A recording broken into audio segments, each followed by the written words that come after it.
Kumpirmado, Jelay Gahero nagtamo ng isang right knee ACL tear. Judith Abel magka-comeback sa PVL. Saang team nga kaya? Good day ka-trending, this is Ron Michael, the voice artist of this channel. Ngunit bago natin yan pag-usapan ay huwag mong kalimutan mag-subscribe and click the notification bell para updated ka sa latest Pilipinas Bollywood trends. Si Jelay Gahero ay nagtamo ng isang left knee injury noong kanilang laban against the Perpetual Help Lady Altas noong August 30.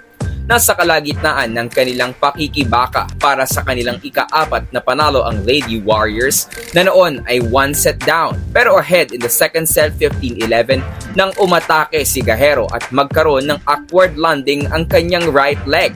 Ilang araw ang nakalipas, lumabas ang resulta ng MRI ni Jelay at kumpirmado, ACL tear ang natamo ni UE Price recruit from Cal. Ayon kay Gahero, hindi pa siya agad nakaramdam ng sakit matapos ang kanyang hindi magandang landing.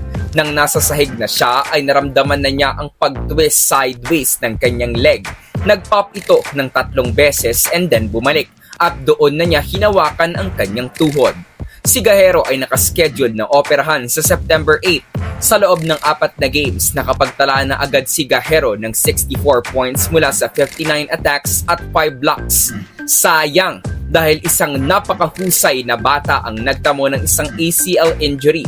Ang kanilang tandem sana ni Casey Dongalio ang aasahang mangunguna sa team para sa kanilang kampanya na makabalik sa Final Four ng UAAP ang University of the East. At sayang din dahil so far napakaganda ng kanilang B-League run. Nakapasok na sila sa semifinals at hindi natin maikakaila na malaki ang kanilang tsansa na iuwi ang kampyonato. Gayunpaman, we hope and pray for your fast recovery, Jelay Gahero.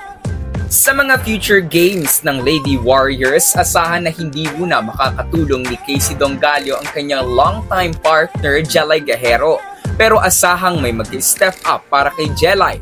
Sa kanilang last game, nanguna ng rumesbak si Kai Cepada at nandyan pa nga din sila Jalana at Van Bangayan. From a current Lady Warrior to a former UE player, tayo ay maghatid ng update tungkol kay Judith Abel. Tila nagpapahiwatig ang mga volleyball insiders ng pagbabalik court action ni Judith Abel.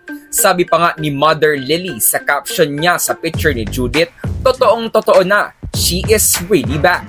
Si Abel ay huling naglaro noong 2021 PBL para sa Bali Pure Purest Water Defenders. Dito ay kinaaliwan si Judith na noon ay may similar game hairstyle with Grimline Smith Gumabaw. Nang mag-leave of absence ang Bali Pure, hindi na din natin nakitang naglaro si Judith. Matagal-tagal na nga ding nag-aabang ang mga fans ng pagbabalik ni Judith Abel sa court time at mukhang sa paparating na All-Filipino Conference na ito.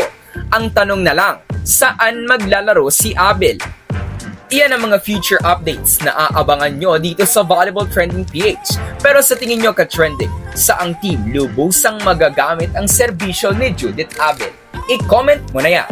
So that's it for today's video ka-trending. Do not forget to subscribe and click the notification bell para updated ka sa latest ganap ng women's volleyball ng Pinas. Thanks for watching. Bye for now!